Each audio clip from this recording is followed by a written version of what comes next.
I raised her like she was my own flesh and blood. Since she was 8 years old, she called me Mama and my husband Daddy.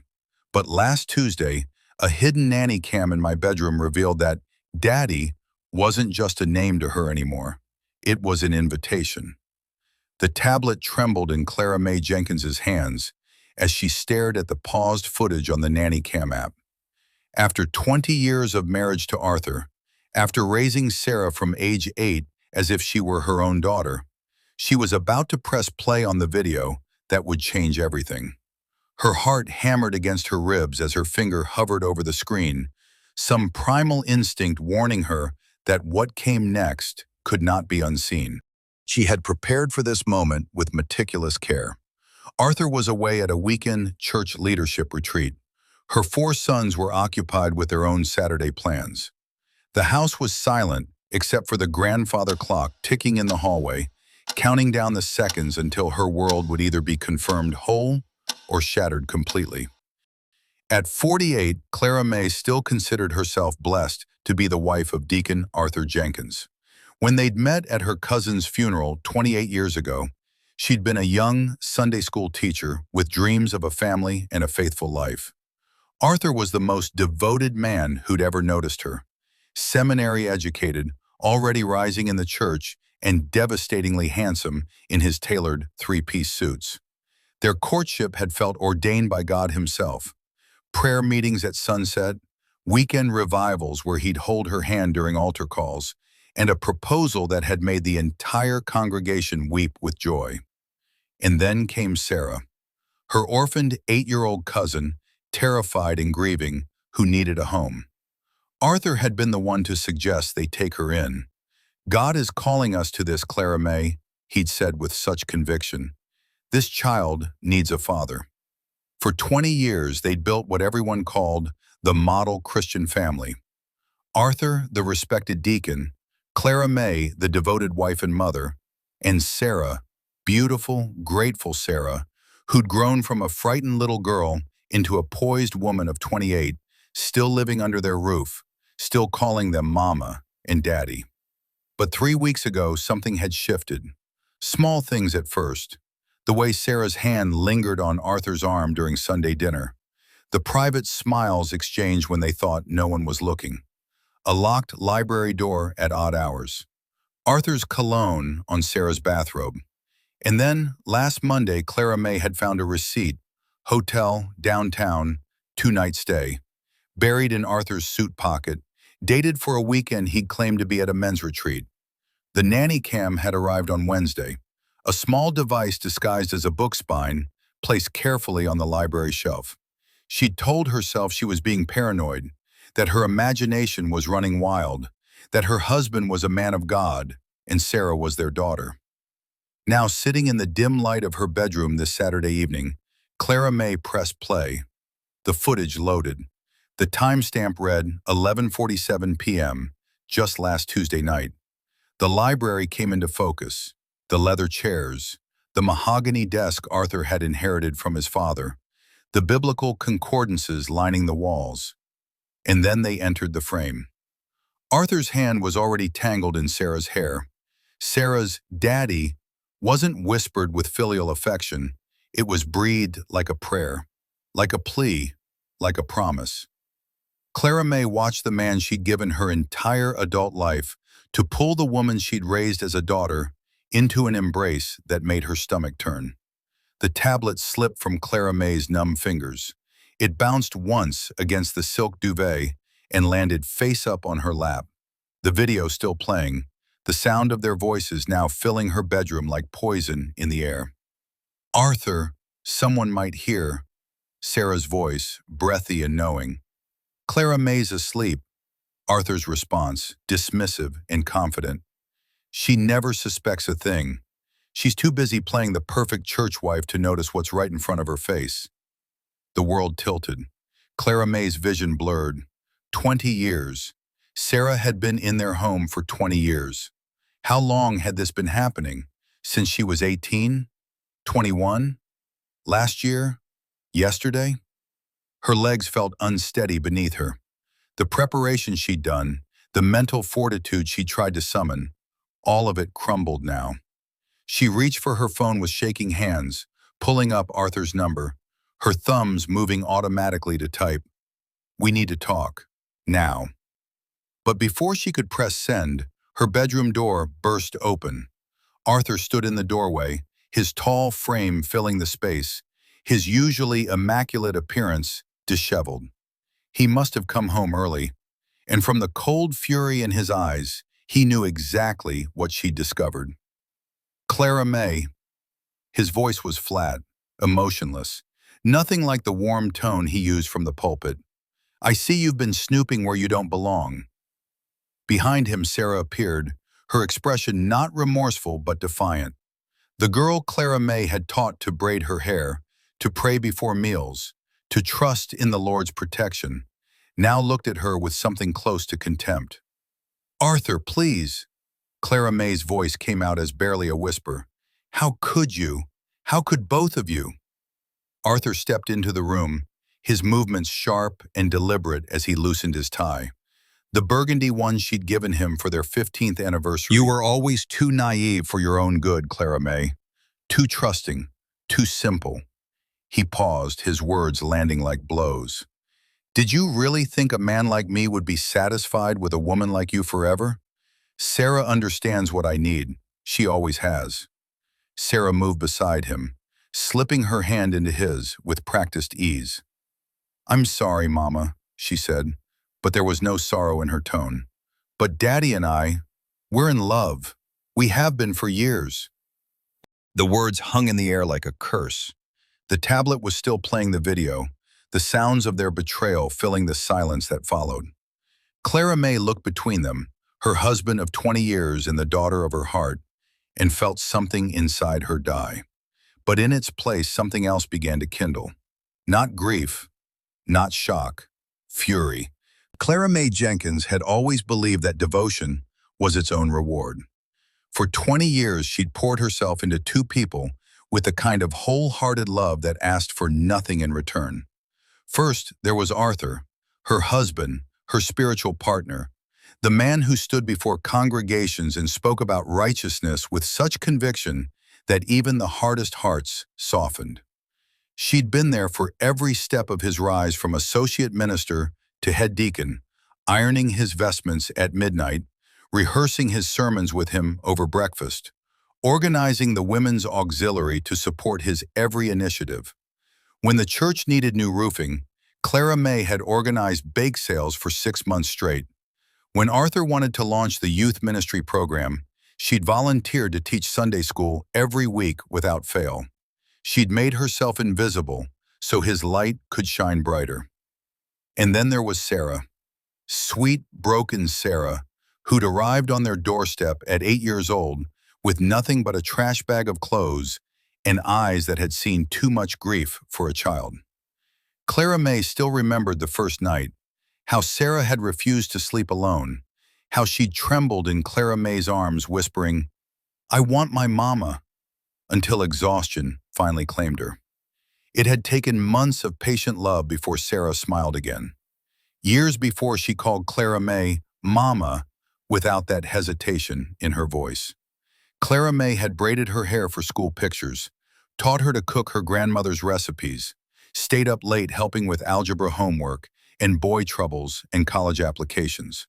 She'd been there for Sarah's first heartbreak, her graduation, every milestone that mattered. Arthur had been wonderful with Sarah too. Clara May used to watch them together, the way he'd check her homework, attend her school plays, walk her down the aisle at her college graduation as the father she'd lost, and feel such profound gratitude that God had given them this beautiful bonus daughter. The congregation often called them the model Christian family, and Clara May had accepted the compliment with humble pride, never suspecting it was a mask hiding something rotted and profane. She'd built her entire adult life around these two people. She'd sacrificed her teaching career when Arthur said a deacon's wife should focus on the home. She'd smiled through countless church dinners where women her age discussed their careers, while she could only contribute recipes and prayer requests. She'd put Arthur's name on everything, the house, the cars, the investment accounts, because he'd said it was simpler that way, and she trusted him completely. Now, standing in her bedroom with that video still playing on loop in her mind, Clara May realized she'd been tending a garden where serpents nested in the roots. Every sacrifice, every act of selfless love, every moment of devotion, it had all been feeding something monstrous. And the worst part wasn't the betrayal itself. It was knowing that while she'd been building a sanctuary, they'd been desecrating it right under her nose, laughing at how blind devotion had made her. The first crack in Clara May's perfect world had been so small, she'd almost convinced herself she'd imagined it. 3 weeks ago, during Sunday dinner, she'd watched Sarah's hand rest on Arthur's shoulder as she reached past him for the gravy boat. Nothing unusual about that, except the hand had lingered 3 seconds too long, and Arthur's eyes had closed briefly, like he was savoring something. Clara May had frozen mid-sentence, her fork suspended halfway to her mouth, but when she'd blinked, the moment was over. Sarah was already sitting back down, chattering about her office job, and Arthur was nodding along like the attentive father he'd always been. She'd dismissed it. Exhaustion, she'd told herself. Stress from organizing the upcoming Deacon's gala, her imagination turning innocent affection into something ugly. But then came the earring, a delicate gold hoop found on Arthur's side of the bed on a Tuesday morning after he'd claimed to have worked late at the church office. Clara May didn't own gold hoops. She preferred pearls, always had. Sarah wore gold hoops.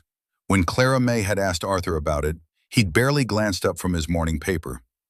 "One of the church ladies must have dropped it during the finance committee meeting we held here last week," he'd said smoothly. "You know how Sister Patterson is always losing her jewelry." Sister Patterson wore clip-ons. She'd mentioned it numerous times because her ears were too sensitive for piercings. Clara May had tucked the earring into her pocket and said nothing, but something cold had settled in her chest. She'd started noticing other things. The way Arthur's cologne lingered in the hallway outside Sarah's bedroom some mornings. How Sarah had stopped joining them for breakfast, preferring to eat later, alone with Arthur, after Clara May had left for her weekly volunteer shift at the church food bank. The hushed phone calls that ended abruptly when Clara May entered a room. One evening, she'd walked past the library and heard Sarah's laugh, breathy and intimate in a way that made Clara May's skin crawl. She'd pushed the door open to find them sitting in separate chairs, Arthur reviewing some documents, Sarah scrolling through her phone. Both had looked up with such practiced casualness that it felt rehearsed. "Just keeping Daddy company while he works," Sarah had said, smiling that sweet daughter smile that had once made Clara May's heart swell. The locked doors started after that. The library door, locked at 11 p.m. on a Wednesday. Arthur's study, locked on Saturday afternoon. When Clara May had asked why, Arthur's face had hardened. "A man deserves privacy in his own home, Clara May. Not everything requires your supervision." The words had stung like a slap. In 20 years of marriage, Arthur had never spoken to her with such contempt. That night, alone in their bed, while Arthur claimed to be finishing paperwork downstairs, Clara May had pulled out her laptop and typed 4 words into the search bar: "Hidden cameras for home." The device arrived 2 days later in discreet packaging. Installing it had felt like a betrayal of everything she believed about trust in marriage. But as she positioned the small camera disguised as a book spine on the library shelf, Clara May's hands were steady. Sometimes faith required evidence. Sometimes trust needed verification. She just prayed she was wrong. Clara May waited 3 days before checking the footage. 3 days of moving through her routines like a woman underwater. Every action slow and deliberate. Every breath requiring conscious effort. She'd smile at Arthur across the breakfast table, ask Sarah about her day at work, attend Wednesday night Bible study with her hymnal clutched too tightly in her hands. At night, she'd lie beside Arthur in their bed, feeling the distance between them like a chasm, wondering if she was about to destroy her marriage over paranoia and suspicion. On Saturday evening, with Arthur at his church leadership retreat and the house finally empty, Clara May locked herself in the bedroom and opened the Nanny Cam app on her tablet. Her finger hovered over the footage from Tuesday night, the night Arthur had claimed to be working late in the library on his sermon for the upcoming revival. The timestamp read 11:47 p.m. She pressed play. For the first 30 seconds, nothing happened. Just an empty library, the lamp on Arthur's desk casting warm light across the leather furniture in biblical concordances. Clara May felt her shoulders begin to relax, a nervous laugh building in her throat. She'd been wrong. Thank God she'd been wrong. Then the library door opened. Arthur entered first, his shirt already partially unbuttoned, his tie loosened. And behind him, wearing nothing but one of Arthur's dress shirts, came Sarah. Clara May's breath caught in her throat. She watched Sarah close the door behind them, lock it with a practiced twist of her wrist, and turn to Arthur with a smile that Clara May had never seen on her daughter's face before. Knowing, seductive, hungry. "Took you long enough, Daddy," Sarah purred, and the way she said that word made Clara May's stomach lurch. This wasn't the affectionate term of a grateful orphan. This was something else entirely, something profane. Arthur pulled Sarah against him, his hands sliding beneath the shirt she wore, his shirt, and Clara May wanted to look away but couldn't. She watched her husband kiss the woman they'd raised as a daughter with the kind of passion he hadn't shown his own wife in years. Watched Sarah's fingers work at the remaining buttons of Arthur's shirt while she whispered things that made Clara May's ears burn. "We have to be careful," Sarah murmured against Arthur's neck. "Mama's been acting strange lately, asking questions." Arthur's laugh was cruel, dismissive. Clara May doesn't have the spine to question anything. She's too busy playing the dutiful churchwife to see what's right in front of her face. I could probably do this in our bedroom and she'd convince herself she was imagining it. The tablet slipped from Clara May's hands, landing on the duvet with a soft thud. The video kept playing, sounds she couldn't unhear, images that were burning themselves into her memory like brands. She lunged for the tablet and paused the footage, but the damage was done. 20 years. The question screamed through her mind like a siren. How long had this been happening? Since Sarah turned 18? 21? Had Arthur been grooming her even before that, waiting until she was legal to consummate whatever sick fantasy he'd been nurturing? Clara May stumbled to the bathroom and vomited. Clara May's hands were still shaking when she heard the front door open downstairs. The retreat wasn't supposed to end until Sunday evening. Arthur wasn't due home for another 24 hours. She lunged for the tablet, her fingers fumbling to close the app, to hide the evidence she'd uncovered, but her bedroom door burst open before she could move. Arthur stood in the doorway, his face a mask of cold fury. Behind him, Sarah hovered with an expression that wasn't shame or fear, but something closer to triumph. They knew. Somehow they knew she'd watched the footage. "Clara May." Arthur's voice was devoid of the warmth he used from the pulpit, stripped of the affection he'd shown her for 20 years. "We need to talk about your recent behavior." She clutched the tablet to her chest like a shield. "My behavior? Arthur, I saw—" "You've been spying on us." Sarah stepped forward, her voice trembling with manufactured hurt. "Installing cameras in the house like we're criminals. Mama, how could you? After everything we've done for you?"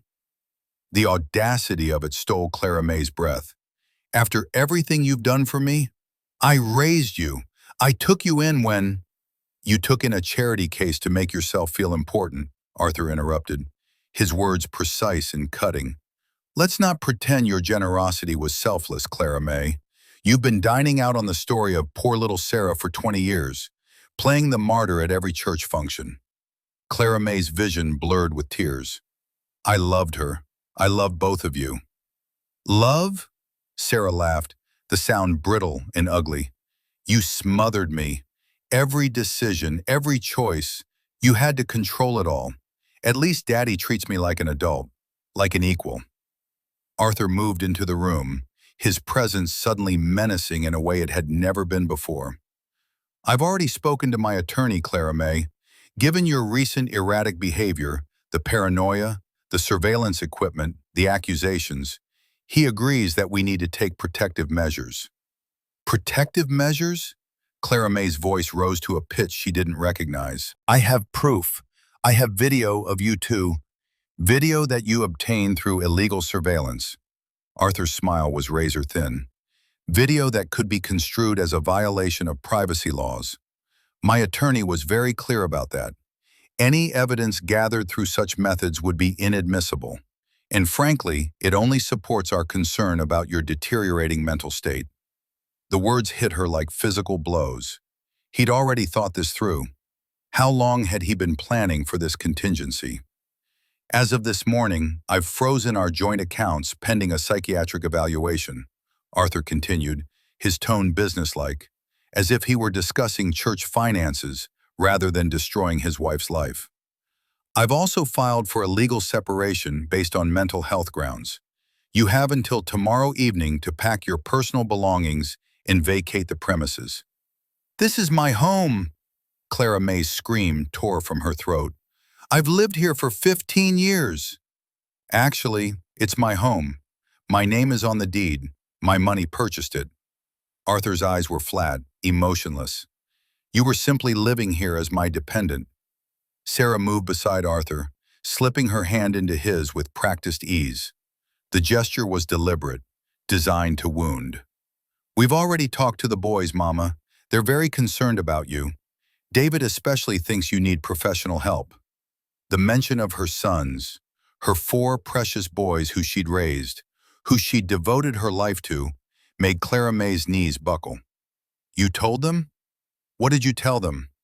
"The truth," Arthur said simply, "that their mother has become paranoid and unstable, that she's making wild accusations against her own family, that she needs help we can't provide." He paused, letting the words sink in like poison.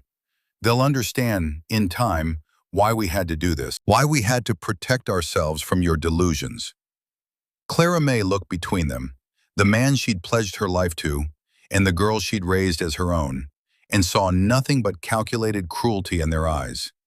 They'd orchestrated this. While she'd been reeling from the discovery of their betrayal, they'd been building a cage around her, using her own love and devotion as the bars. "Get out of my sight," Arthur said, his voice final. "You have until tomorrow evening. After that, I'll have you forcibly removed." The studio apartment smelled like mildew and someone else's cigarette smoke. Clara May sat on the second-hand futon she'd purchased from a thrift store, staring at the water stain on the ceiling that resembled a question mark. 20 years of marriage, 20 years of devotion, and this was what she had to show for it. 400 square feet in a building where the elevator rarely worked and sirens wailed through the night. She'd packed what little Arthur had allowed her to take. Clothes, some photographs, her grandmother's Bible. Everything else, the crystal vases, the fine china, the jewelry Arthur had given her on anniversaries, remained in the house that was no longer hers. Her sons hadn't returned her calls. David, her oldest at 21, had sent a single text. "Mom, Dad showed us the footage of you ranting about conspiracy theories. Please get help. We love you, but we can't enable this behavior." Footage she'd never recorded. Lies Arthur had manufactured with the same ease he manufactured his holy reputation. For 3 days, Clara May had barely moved from the futon. She'd cried until her eyes were swollen shut, prayed until her voice went hoarse, and questioned everything she'd ever believed about God's justice. The ceiling question mark seemed to mock her. What now? What now? What now? On the 4th morning, something shifted. Clara May woke with a clarity she hadn't felt in weeks. She wasn't broken, she was angry. And anger, she was discovering, could be sharpened into something useful. She opened her laptop, the one personal item Arthur hadn't thought to confiscate, and began to dig. 20 years as a deacon's wife had given her access to information most people never saw. She'd organized fundraisers, managed church accounts when the bookkeeper was on vacation, filed Arthur's business expenses for tax season. She'd seen things, heard things, tucked away details without realizing their significance. Now those details became weapons. The church renovation fund that Arthur had chaired 3 years ago, Clara May pulled up the bank statements she'd helped organize. $50,000 allocated for new pews and sound equipment. But when she cross-referenced the contractor invoices, they only totaled $32,000. Where had the remaining $18,000 gone? She dug deeper, following the paper trail through Arthur's business accounts, finding transfers that didn't match any legitimate expenses. There were more discrepancies. The youth ministry fund, the missionary outreach program, the building expansion campaign. Arthur had been skimming from the church for years, funneling money into personal accounts disguised as business expenses. And Clara May had been so focused on being the perfect supportive wife that she'd never questioned why their lifestyle seemed so lavish on a deacon's modest salary. She created spreadsheets, compiled documents, took screenshots of every incriminating transaction. Her studio apartment became a war room, papers spread across the floor in organized chaos, sticky notes covering the walls with dates and dollar amounts and names of shell companies Arthur had created. The bookkeeping skills she'd learned in community college before Arthur convinced her to abandon her education. Those skills were serving her now. Every night she worked until her eyes burned, building a case that even Arthur's expensive lawyers couldn't dismiss. Financial fraud, embezzlement, tax evasion. The man who stood before congregations preaching about righteousness had been stealing from God's house for years. Clara May taped a photograph to the wall above her laptop. Arthur in his deacon's robes, looking righteous and holy. She stared at it while she worked, letting her fury fuel her focus. "You took everything from me," she whispered to the photograph. "Now I'm taking everything from you." The knock on Clara May's door came at 11 p.m. on a Tuesday, 2 weeks after she'd been cast out of her own home. She'd learned to be cautious in this neighborhood, to check the peephole before opening, to keep her phone within reach. But the face staring back at her through the fisheye lens made her breath catch in her throat. David, her oldest son, the one who'd texted her about getting help, stood in the hallway, looking over his shoulder like he expected to be followed. Clara May's hands trembled as she unlocked the deadbolt. "David, what are you?" "Let me in, Mom, quick." His voice was low, urgent. The moment she opened the door wide enough, he slipped inside and locked it behind him.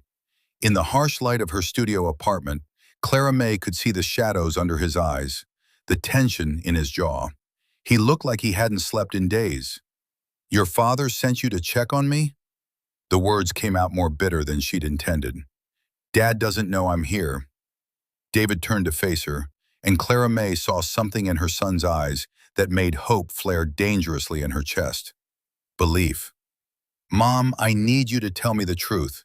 Did you really have a breakdown? Did you really make up accusations about Dad and Sarah?"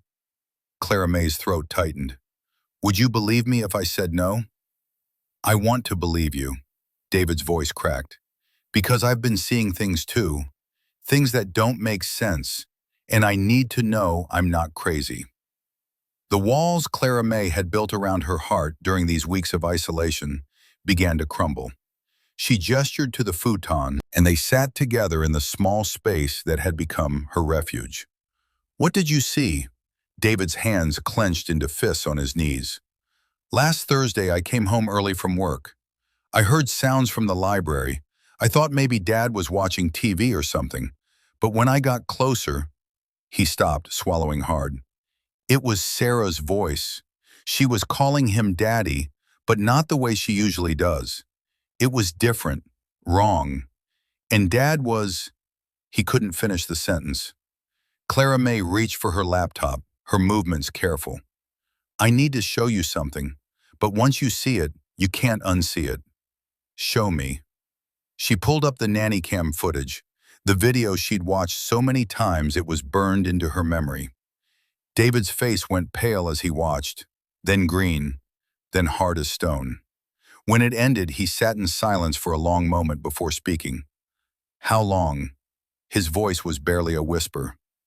I don't know. Years, maybe. Clara May closed the laptop. Your father and Sarah, they've been planning this. The frozen accounts, the mental breakdown narrative, turning you boys against me. They knew I'd eventually discover the truth. David stood abruptly, pacing the small space like a caged animal. The others don't know. Marcus, James, little Tommy, they believe everything Dad told them. They think you've lost your mind. And you? I think Dad's a monster. The words came out savage, filled with a rage Clara May recognized because it mirrored her own. And I think Sarah is just as guilty. She's been playing the victim, crying to us about how worried she is about you, how she just wants her mama back. His voice dripped with contempt. It's all been an act. Clara May showed him the spreadsheets next, the evidence of Arthur's financial crimes she'd been compiling. David's eyes widened as he scrolled through the documentation, his business degree allowing him to understand the full scope of his father's theft. This is enough to destroy him, David said finally. The church, his reputation, everything. That's the plan. Clara May met her son's eyes. But I can't do it alone. If I try to expose him now, he'll just use it as more proof of my instability. I need an ally, David finished. Someone credible, someone people trust. He pulled out his phone. The Deacon's Gala is in 3 weeks. Dad's expecting to be honored with some Lifetime Achievement Award. The whole congregation will be there, plus city officials, business leaders, everyone who matters. Clara May's pulse quickened. You have a plan? We have a plan, David corrected. And Mom, when we're done, there won't be anywhere left for either of them to hide. The grand ballroom of the Riverside Hotel glittered like a promise of heaven. Crystal chandeliers cast prismatic light across tables draped in white linen, each centerpiece an elaborate arrangement of white roses in gold ribbon. The congregation's wealthiest members mingled with city council representatives and local business owners, their evening gowns and tailored suits transforming the annual Deacon's Gala into something that resembled a society wedding more than a church function. At the center of it all stood Arthur Jenkins, resplendent in a custom tuxedo that probably cost more than Clara May's monthly rent. He moved through the crowd with the easy confidence of a man who'd never questioned his own righteousness, shaking hands, accepting congratulations, his smile warm and practiced. Tonight was his coronation, the Lifetime Service Award, recognition for 25 years of dedication to the church and community. The mayor herself would present it. Local news cameras were set up in the corner, ready to broadcast his acceptance speech. Sarah stood at his side like a devoted daughter, stunning in a navy blue gown that managed to be both elegant and subtly provocative. She'd styled her hair in soft curls that made her look younger, more innocent, and she carried herself with the perfect balance of grace and grief. Every few minutes she'd touch Arthur's arm in a gesture that appeared supportive, concerned, the actions of a young woman helping her father through a difficult time. Poor dear, Clara May heard Sister Patterson say to another woman at a nearby table. Having to be so strong for her daddy while her mama's going through all that. Mental illness is such a tragedy. Arthur's handling it with such dignity, the other woman replied. Not many men would continue to support a wife who's made such terrible accusations. He could have divorced her outright, but he's committed to getting her the help she needs. Sarah played her role flawlessly. When the pastor's wife asked about Clara May's condition, Sarah's eyes filled with artfully manufactured tears. We're praying for her every day. The doctors say these kinds of delusions can be treated, but it takes time. Daddy's been so patient, so loving. Even after everything she said about us, she let the sentence trail off, dabbing at her eyes with a linen napkin. Arthur pulled Sarah close in a gesture that looked fatherly to everyone watching. But Clara May's son David, standing near the bar in his best suit, saw the way Arthur's hand lingered on Sarah's lower back, possessive and intimate. He saw the look they exchanged when they thought no one was paying attention. A look that had nothing to do with paternal affection and everything to do with ownership. David checked his phone. His mother's text had come through 5 minutes ago. "I'm in position. AV booth secured. Waiting for your signal." On stage, the pastor approached the microphone, his voice booming through the sound system. "Ladies and gentlemen, if you'll please take your seats, we're about to begin this evening's program. We have a very special tribute video prepared for our guest of honor." Arthur straightened his bow tie, his smile widening. Sarah squeezed his hand and whispered something that made him chuckle. They moved toward the front table, the seats of honor, completely unaware that the tribute video wasn't the only footage prepared for tonight's presentation. David caught the eye of his youngest brother Tommy across the room. At 16, Tommy had worshipped their father, believed every word of the mental breakdown narrative. But David had shown him the evidence 2 days ago. The nanny cam footage, the financial records, everything. Tommy's face had gone white, then red, then hard as stone. Now he stood near the emergency exit, ready to block it if anyone tried to leave before the truth came out. The lights dimmed. The projection screen descended from the ceiling. Arthur settled into his chair, Sarah beside him, both of them basking in the adoration of a room full of people who had no idea what was about to unfold. David pulled out his phone and typed 2 words: "Do it." The projection screen flickered to life with a montage of Arthur's greatest moments. Baptisms, ribbon cuttings, charity events where he'd handed oversized checks to grateful recipients. Soft piano music played over images of Arthur in his deacon's robes. Arthur with his arm around beaming congregation members. Arthur looking every inch the pillar of faith and community he claimed to be. Then the ballroom doors opened. Clara Mae Jenkins stepped into the room wearing a black gown that hugged her frame like armor. She'd lost weight during her exile, but somehow it made her look stronger rather than diminished. Her hair was styled in an elegant updo, her makeup flawless, and she carried herself with the quiet dignity of a woman who had nothing left to lose and everything to gain. Heads turned. Whispers rippled through the crowd like wind through wheat. Arthur's smile faltered. Sarah's face went pale. But before either could move, Clara Mae nodded toward the AV booth, where David had positioned himself next to the panicked technician. The tribute video glitched. Static filled the screen for 3 seconds that felt like an eternity. Then the library footage began to play. The timestamp in the corner read 11:47 p.m. The audio was crystal clear. Expensive equipment ensured every word, every sound, every damning moment was broadcast through the ballroom's state-of-the-art sound system. Arthur's voice filled the space first, rough with desire, saying things no deacon should say. Then Sarah's breathy response, calling him Daddy in a tone that made the word obscene. The silence in the room was absolute.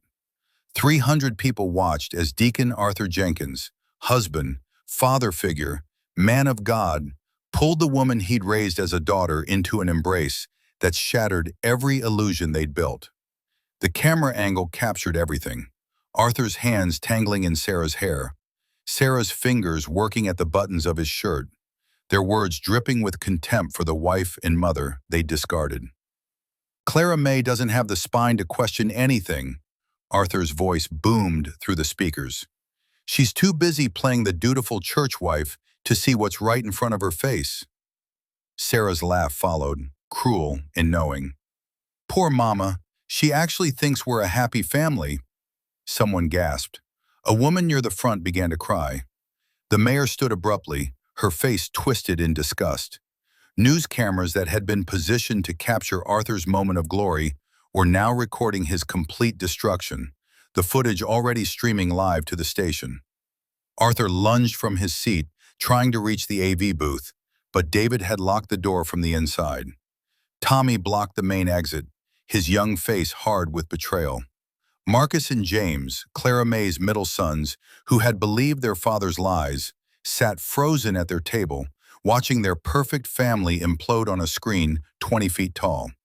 The video continued, 5 minutes of footage that felt like hours, each moment more damning than the last.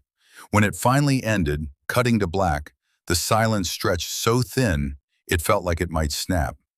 Clara May walked down the center aisle, her heels clicking against the marble floor with military precision. She'd waited weeks for this moment, endured isolation and poverty and the loss of everything she'd built. Now, as she approached the front of the room where Arthur and Sarah stood exposed before 300 witnesses and live television cameras, she felt something close to peace. The pastor found his voice first, stammering into the microphone. This is, Arthur, is this real? Arthur's face had gone from pale to mottled red. This is illegal surveillance. She's manipulated the footage. Clara May has lost her mind. You all know this. Have I? Clara May's voice cut through his protests, clear and strong. She reached the stage and pulled a flash drive from her clutch, holding it up for everyone to see. This drive contains not only the full, unedited footage from multiple cameras and multiple nights, but also documentation of financial fraud. Arthur has been embezzling from the church renovation fund, the youth ministry budget, and the missionary outreach program for the past 7 years. $18,000 from the renovation fund alone, $43,000 total. The evidence has already been submitted to the district attorney's office as of this morning. Sister Patterson stood, her hand pressed to her chest. Arthur, tell us this isn't true. Tell us she's lying. But Arthur couldn't speak. His mouth opened and closed soundlessly, his righteous facade crumbling like ash. Beside him, Sarah had begun to cry. Real tears this time, not the manufactured grief she'd been performing for weeks. Clara May turned to address the room, her voice steady despite the tears streaming down her own face. I spent 20 years building a life with a man I thought was devoted to God and family. I raised a child who wasn't mine by blood, but who I loved as my own daughter. And while I was sacrificing everything to support them, they were desecrating everything I held sacred. She paused, letting her words sink in. But I'm not here for your pity. I'm here to make sure the truth is finally, undeniably, visible to everyone who needs to see it. The news cameras captured it all. Arthur's destruction, Sarah's tears, and Clara May Jenkins standing in a black gown like an avenging angel, finally reclaiming the dignity that had been stolen from her. 3 months after the gala, Clara May stood in the kitchen of her new townhouse, sunlight streaming through windows that overlooked a small garden she'd planted herself. The space wasn't large, but it was hers, purchased with the settlement money Arthur's lawyers had been forced to negotiate after the district attorney filed formal charges. Embezzlement, fraud, and tax evasion carried sentences that Arthur's expensive legal team couldn't make disappear, only mitigate. He'd accepted a plea deal. 5 years in a minimum security facility, full restitution to the church, and the liquidation of most of his assets. The deaconship had been stripped within hours of the gala. The business partnerships had dissolved within days. Arthur Jenkins, who'd built his entire identity on respectability and righteousness, now wore an orange jumpsuit and shared a cell with men who didn't care about his former status. Clara May felt no joy in his imprisonment, but she felt something close to peace, knowing that justice, delayed though it was, had finally arrived. Sarah had fared worse in some ways. No criminal charges could be filed against her. She was an adult, and what she'd done with Arthur, while morally reprehensible, wasn't illegal. But the court of public opinion showed no mercy. The footage had gone viral, viewed millions of times, dissected on talk shows and social media. Sarah Miller, the orphan turned homewrecker, became a cautionary tale. She'd lost her job within a week. The apartment Arthur had been paying for was gone. The last Clara May had heard, Sarah had left the state entirely, running from a scandal that would follow her for years. Clara May should have felt vindicated. Instead, she mostly felt tired.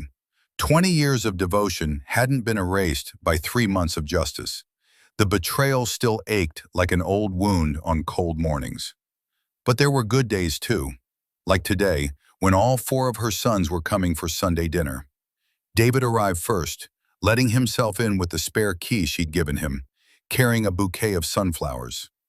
Marcus and James came together, bringing wine and apologies that had taken weeks to articulate. Even little Tommy, who'd cried for days after learning the truth about his father, had slowly begun to heal in the aftermath. They gathered around her table, not the formal dining room table from the old house, but a simple wooden piece from a consignment shop. And for the first time in months, Clara May heard her sons laugh. Not the careful, performative laughter of men trying to maintain a facade, but genuine joy. They talked about everything and nothing, about Tommy's upcoming college applications and David's new job, and Marcus's engagement to his longtime girlfriend. No one mentioned Arthur. No one mentioned Sarah. Those names had become ghosts, haunting a past they were all learning to leave behind. After dinner, David pulled Clara May aside on the small patio. "Mom, the church council called me yesterday. They want to offer you something." Clara May raised an eyebrow. "I'm not going back to that church, David." "Not as a member, as the director of their financial oversight committee. Paid position, full benefits. They want someone they can trust to make sure what Dad did never happens again." David smiled. "They said you were the only person who had the skills and the integrity for the job."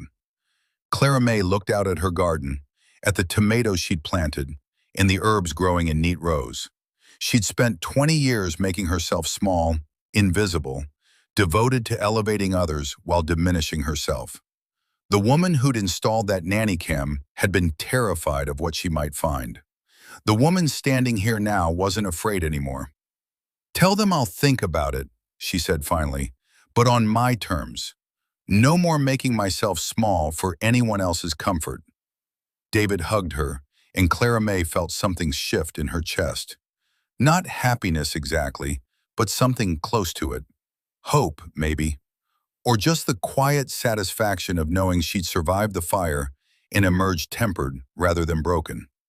That night, after her sons had left, Clara May sat in her living room with a cup of tea and her grandmother's Bible. She opened it to a passage she'd bookmarked weeks ago. "The Lord is close to the brokenhearted and saves those who are crushed in spirit."